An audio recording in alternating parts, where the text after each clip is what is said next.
Здравейте, днес ще ви покажа как от този стар шкаф направих своя нов органайзер за гримове. Първо го измих, защото беше доста прашасъл.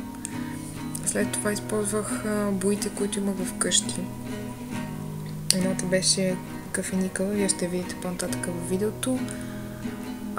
И го заковах където се налагаше, защото отзад всъщност ако се беше огънал.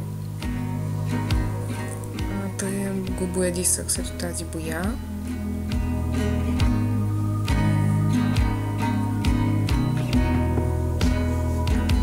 Оставих го да изсъхне не на цяло. След това бяха ми останали малко от тези два спрея. Бял цвят всъщност, пак боя бяла. И го използвах така, че да изглежда някакси по-състарено.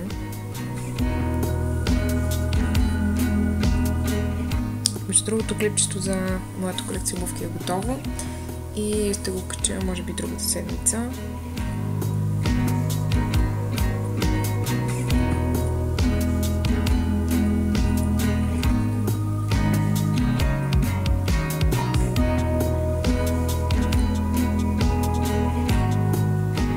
Така изглежда то в стаята ми. След малко ще го видите с наредените ми продукти върху него.